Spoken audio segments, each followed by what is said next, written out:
बाबा गोरखनाथ की नगरी के नाम से गोरखपुर काफी प्रसिद्ध है, लेकिन नाथ संप्रदाय से डीडवाना का बेहद खास रिश्ता है। डीडवाना नाथ संप्रदाय का विशेष साधना स्थल रहा है और डीडवाना में जोगा मंडी नाम से नाथ संप्रदाय का करीब 2500 वर्ष पुराना पवित्र मठ मौजूद है। माना जाता है कि प्राचीन काल में यहाँ पर उज्जैन से संत आए थे और जिन्होंने इस गद्दी की स्थापना की थी तथा यहाँ भरथरी जैसे महापुरुषों ने तपस्या कर आध्यात्म का प्रकाश फैलाया था। जोगामंडी धाम में एक प्राचीन सुरंग भी मौजूद है। ये सुरंग शहर से 5 मील दूर तिखली डूंगरी होते हुए उज्जैन तक जाती है। उज्जैन में भी इस सुरंग के द्वार बताए जाते हैं, लेकिन सुरक्षा की दृष्टि से ये बंद कर दी गई है। जोगामंडी के महंत लक्ष्मण नाथ जी महाराज ने डीडवाना समाचार को पूरी जानकारी दी। देखिए पूरी रिपोर्ट। ये हिंगलाज माता का मंदिर है। यहाँ भरतरी जी महाराज ने प्रथम पीठ कराची के अंदर जो पाकिस्तान के हक में चला गया जब देश का विभाजन हुआ, दूसरा भरतरी जी महाराज ने यहाँ डीडवाना आबा नगर के अंदर यहाँ स्थापना की।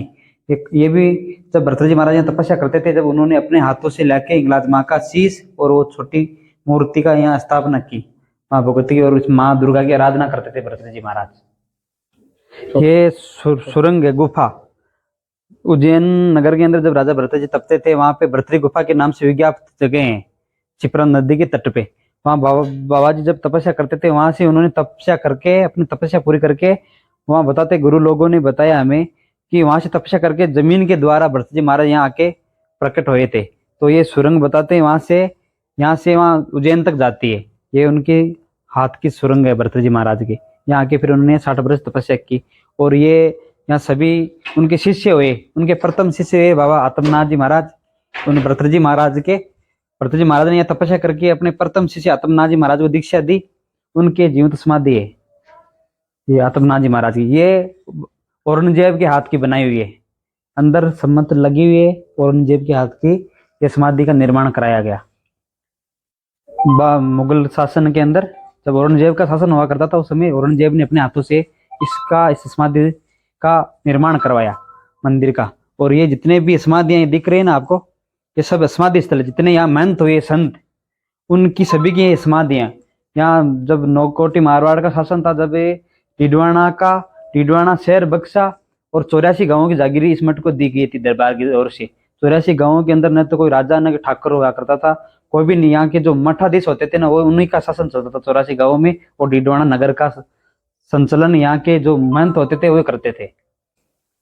ये सामने कुचिबला भैरव का मंदिर है।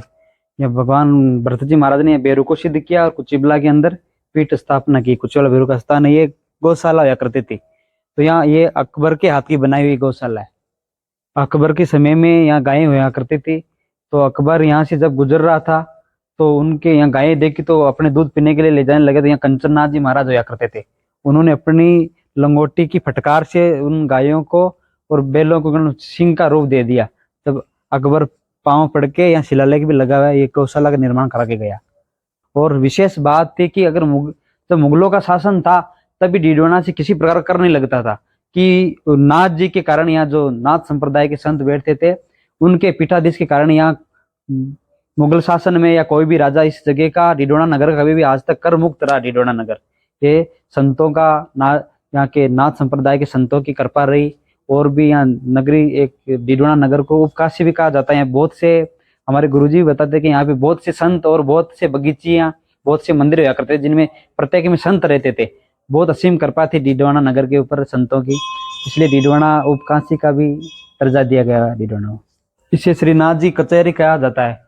जब नाथ जी का शासन था, जब यहाँ पे बैठ के न्याय करते थे लोगों का, कोई भी अत्याचार होता था, किसी पे कोई पीड़ित होता था, यहाँ पे बैठ के, तो यहाँ गादीपति होते थे, वो यहाँ पे बैठ के न्याय करते। इसको श्रीनाथ जी कचहरी के रूप से जाना जाता है।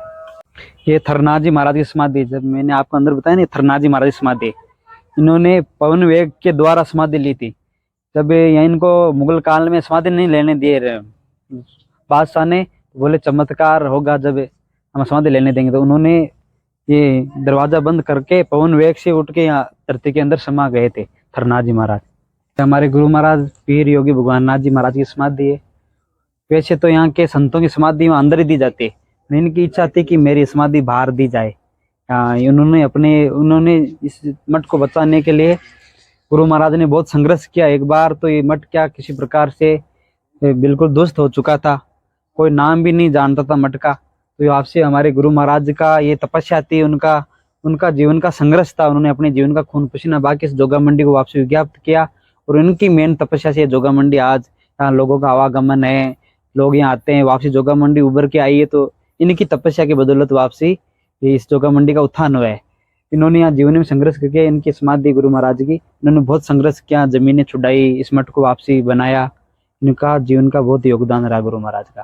भरतरी जी का धुना है, यहाँ राजा भरतरी जी ने 60 वर्ष तपस्या की, उनके हाथ से लगाया हुआ धुना है। यहाँ गुलर का पेड़ हुआ करता था, उस पेड़ के नीचे भरतरी जी महाराज तपस्या करते थे। ये पेड़ पुराना होने की वजह से वो नष्ट हो गया, उसकी जगह ऑटोमेटिक प्राकृतिक ये पीपल का पेड़ हुआ। ये जब से मैं बचपन में यहाँ जब आया जोगा मंडी में, जब से आज कम से कम 20 साल से इस वृक्ष को मैं देख रहा हूँ। 20 साल से इसकी तना, इसका फैलाव इतना ही है, न तो बढ़ता है न घटता है। ये पता नहीं भरतरी बाबा की क्या माया है, बस ये ऑटोमेटिक प्रकृति अपने आप ही उगा, ये पेड़ न तो उगाया गया, अपने आप ही अंकुरित हुआ।